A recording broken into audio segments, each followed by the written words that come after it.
मर्जी जब मुश्किल में थी तो कभी शिव जी से बोला, कभी दुर्गा जी से बोला, कभी राम जी से बोला, तो काम कहीं तो बन जाए ऐसा। तो पर महाराज जी ऐसे अलग अलग भगवान को बदलना तो कोई देवता नाराज तो नहीं हो जाएगा, पहले मुझसे बोली फिर अभी उससे? नहीं तो काम भी पूरा हो गया क्या?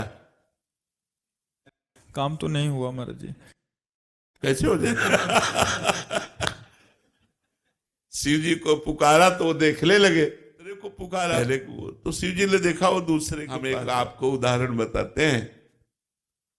अगर एक कुत्ता इस दरवाजे में पड़ा रहे, कहीं जाए ना, तो उसका ना जाना हमको इतना प्रेरित करेगा कि वो एक दिन भूखा भले रह जाए, दूसरे दिन से भूखा नहीं रहेगा। रोज दरवाजे पर निकलने पर जब हमको पता चलेगा कि ये कहीं किसी के दरवाजे नहीं जाता, केवल मेरे ही दरवाजे पे पड़ा रहता है, तो उसका पड़ा रहना हमारे ऊपर भारी हो जाएगा और हमारा कर्तव्य बन जाएगा कि यार इसको रोटी दे दो। जब कहीं जाता, और अगर ये पता है 4 दरवाजे पे जाता है, तो भूखा रह जाएगा, क्योंकि वो समझेगा उनके दरवाजे में मिल गया होगा, वो समझेगा उनके दरवाजे में मिल गया होगा। तो इसीलिए हमको भगवान की अनन्य भक्ति करना चाहिए। किसी एक भगवान को पकड़ लो। भगवान बहुत नहीं, तत्व में एक ही भगवान है। अवतार में, रूप में, लीला में अनेक रूप धारण किए हुए हैं, और ये सब संसार रूप भी भगवान ही है। तो हमें एक रूप भगवान का पकड़ना चाहिए कि जैसे गोस्वामी तुलसीदास जी कहते, बने तो रघुवर ते बने और बिगड़े तो भरपूर, तुलसी औरन ते बने ता बनवे पे धूर। यदि बने तो भगवान श्री राम के बनाए बने, नेता आएगी। एक हम आपको उदाहरण बताते, महाभारत का। उपमन्यु नाम के एक ऋषि थे। उनके पिता, पहले ऋषि मुनि सब जंगल में वास करते थे, गृहस्थ होते हुए भी, तो वो कभी किसी से दान नहीं लेते थे।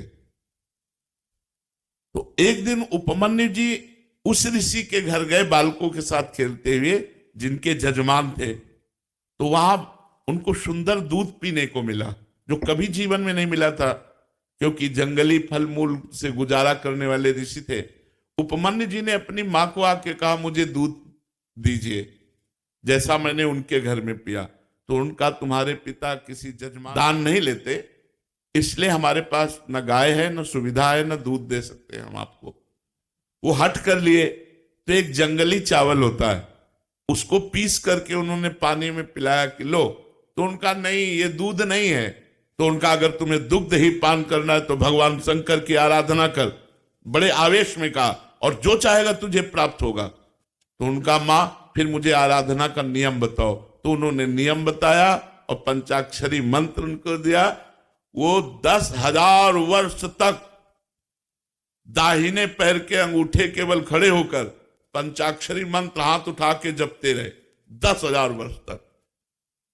भगवान शिव प्रसन्न हो गए। तो आशुतोष है और ढरदानी बड़े शीघ्र प्रसन्न होने वाले। अब उन्होंने परीक्षा ली, इष्ट परीक्षा भी लेता है। उन्होंने परीक्षा ली, वो देवराज इंद्र बन गए और नंदिकेश्वर एरावत हाथी बन गए, और जितने शिव पार्षद थे वो सब देवता बन गए, और अंबा जी, भगवती पार्वती जी इंद्राणी बन गए। और उनका वरम ब्रूह, नेत्र खोलो और वरदान मांगो। उन्होंने नेत्र खोला, देखा ये तो देवराज इंद्र का समाज। उनका, जो तुम्हारी इच्छा वो मांग लो।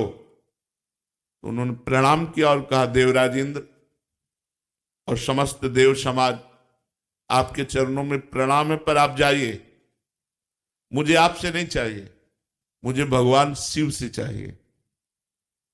चूंकि भगवान शिव ही थे तो उपहास करने लगे। तो उनका, सावधान, मैंने ना आपको बुलाया है, ना मैंने आपसे मांगा है, आप स्वयं आए हो, तो हम आपको नमस्कार करके वापस भेज रहे हैं।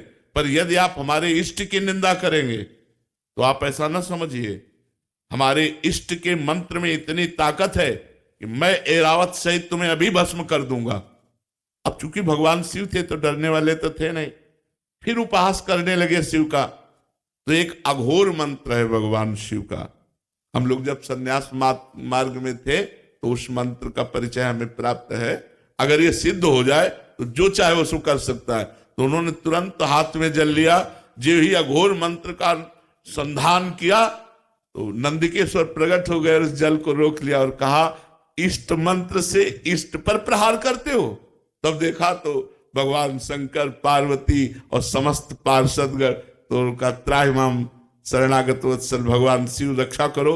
हमने तो देवराज इंद्र समझकर प्रहार किया। बोले नहीं वत्स, मैं तुम्हारी परीक्षा लेने आया था कि देखें तुम एकनिष्ठ हो या केवल अपनी चाह पूर्ति करने वाले, जैसे आपने प्रश्न किया। अब बोलो क्या चाहते हो?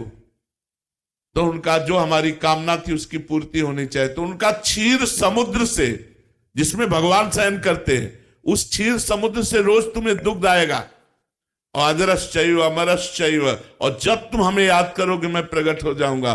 तो अनन्य निष्ठा से ही वस्तु की प्राप्ति होती है।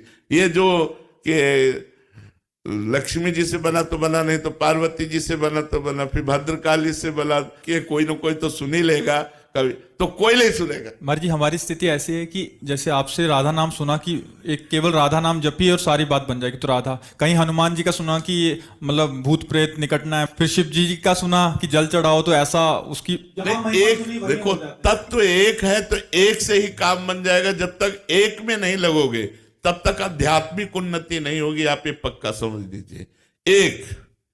एक भरोसो, एक बल, एक आस विश्वास, एक राम घनश्याम हित, चातक तुलसीदास। एक जगह कहीं लग जाओ, एक जगह लग जाओ।